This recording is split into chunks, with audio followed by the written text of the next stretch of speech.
भारतवर्ष समाचार में आप लोगों का स्वागत है। आज हम लोग उदयलाल डांगी जी से मिलने के लिए आए हैं। वो मुंबई विजिट पे हैं और मुंबई विजिट किस अवसर पे आए हुए हैं, उनका क्या उद्देश्य है, उसके बारे में जानने की कोशिश करेंगे। कुछ हम लोग राजनीतिक चर्चा भी करेंगे। पहले हम उनकी जो मुंबई का जो प्रवास है, उसके विषय में जानने की कोशिश करेंगे। जी सर, बताइए, मुंबई कैसे आना हुआ आपको? सबसे पहले तो भारतवर्ष समाचार महाराष्ट्र को धन्यवाद। देखो, हमारे मेवाड़ संभाग के प्रवासी जो महाराष्ट्र में रहते हैं, हमारे 24 तारीख को पटेल सरदार महाकुंभ मेवाड़ में होने जा रहा है, बेनेश्वर धाम में। तो मैं सभी प्रवासी भाई हैं राजस्थान के, उनको आमंत्रित करने महाराष्ट्र आया हूँ। अभी कुछ ही देर बाद हम सभी भाइयों से रूबरू होंगे। हमारा मकसद है कि राजस्थान के अंदर जो बेनेश्वर धाम के अंदर जो महाकुंभ में, वहाँ ज़्यादा से ज़्यादा संख्या में हमारे प्रवासी भाई वहाँ आए और समाज की एकता को अच्छी ताकत दिखाए। सर, बेनेश्वर धाम की बात कर रहे हो तो कुछ समय पहले यहाँ पे अमित शाह जी ने एक बड़ी रैली की थी, डूंगरपुर से परिवर्तन यात्रा की थी। उसके बारे में क्या कहना चाहते बेनेश्वर धाम ट्राइबल बेल्ट के नाम से राजस्थान के या दिल्ली के कदावर नेता आ चुके हैं। पहले राहुल गांधी जी भी आए, मुख्यमंत्री जी भी आए हैं और अभी परिवर्तन यात्रा में गृह मंत्री अमित शाह भी आए। तो राजस्थान के अंदर ये जो मेवाड़ का पश्चिमी मेवाड़ है, पश्चिमी राजस्थान अहम भूमिका निभाता है। यही एक राजस्थान की सरकार तय करता है आने वाली भविष्य को। यहाँ से जो सीटें जीतती है वही उसकी सरकार बनाने की करते हैं। तो सारे बड़े-बड़े नेता यहाँ आ रहे। हमने भी इस मेवाड़ संभाग के अंदर डांगी पटेल पाटीदार बहुत ही संख्या में रहते हैं। तो हमने भी यही निर्णय किया कि क्यों नहीं हम भी हमारी समाज की एकता के लिए जहाँ अमित शाह ने मीटिंग की, वही टेंट, वही जगह, वही मंच, उस जगह हम चाहते हैं कि हमारी समाज की एकता का जहाँ अमित शाह है उससे 4 गुनी संख्या में हम एकत्रित होके समाज को किस दिशा में कैसे आगे बढ़ाएं, राजनीति हो या जिस तरह से आरक्षण संबंधित हो, हम कैसे क्या करें, इसके लिए हमने एक रूपरेखा बनाई है। और आज मुझे इस सम्मेलन के माध्यम से एक प्रतिनिधि के रूप में मुझे इस महाकुंभ का जो प्रतिनिधि मंडल ने मुझे मेरे साथी भाई गिरिलाल जी को महाराष्ट्र भेजा है। तो आज हम यहाँ के सभी प्रवासी भाइयों से मिलेंगे इस महासम्मेलन के बाद। हैं? सर, आपको डांगी समाज में एक बड़ा चेहरा माना जाता है और ऐसा पता चला है कि 2 लाख लोग आने वाले हैं। उसके बारे में क्या बोलते हो सर?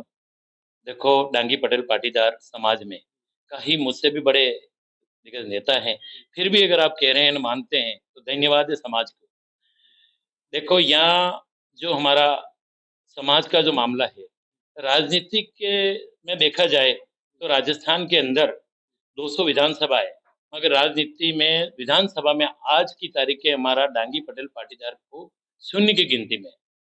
हमारे काफ़ी मुद्दे हैं, समाज के हो सकते हैं और भी काफ़ी हैं। तो ये सारे मुद्दे आज केंद्र के अंदर हमारी समाज को ओबीसी में दर्जा नहीं है। तो इस सम्मेलन के माध्यम से हम केंद्र और राजस्थान की सरकार तक एकता का संदेश भेजकर उन्हें बताना चाहते हैं कि इतनी तादाद में हम लोग रहते हैं, हमें नज़रअंदाज नहीं किया जाए। सर, सामाजिक कार्यों में भी काफी आप आगे दिखते हैं और 40% राजनीति, 60% समाज सेवा, ये आपका मंत्र है, मूल मंत्र है जिसके हिसाब से आप चल रहे हैं।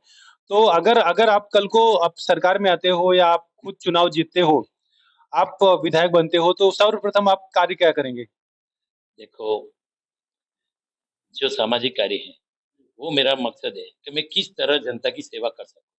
चाहे विधायक के रूप में हो, चाहे विधायक के रूप में नहीं हूँ, फिर भी मैं समाज की सेवा करने में और जनता की सेवा करने में मेरा मन रहता है कि मैं कुछ न कुछ करूँ इस देश के लिए।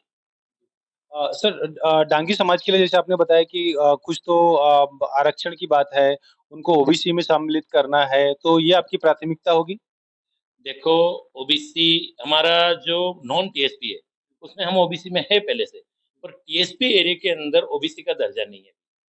तो हम इस समाज के इस महाकुंभ के माध्यम से आने वाली सरकार हो या जाने वाली सरकार या जिस पार्टी से मैं राष्ट्रीय लोकतांत्रिक पार्टी से संभाग प्रभारी के नाते जो भी पार्टी हो, वो हम चाहते हैं कि इस चुनाव में 2023 के चुनाव के अंदर घोषणा पत्र में ये तय करें कि हमारी समाज के लिए कौन-सी पार्टी क्या कर सकती है। सर कौन सी विधानसभा सीट से आप ताल्लुक रखते हैं और वहाँ पे आपका कितना वर्चस्व है? देखो वर्चस्व वहाँ के जनता तय करती है। मेरा उदयपुर जिले के अंदर बलमनगर विधानसभा है। वहाँ से मैं 2 बार चुनाव लड़ चुका हूँ और जनता का वहाँ की जनता का, सर्व समाज का मुझे अच्छा आशीर्वाद मिला है और हमारे वहाँ कार्यकर्ता बहुत मेहनती ज़मीनी कार्यकर्ता है, जिन्होंने मुझे एक ताकत के रूप में सहयोग करते हैं।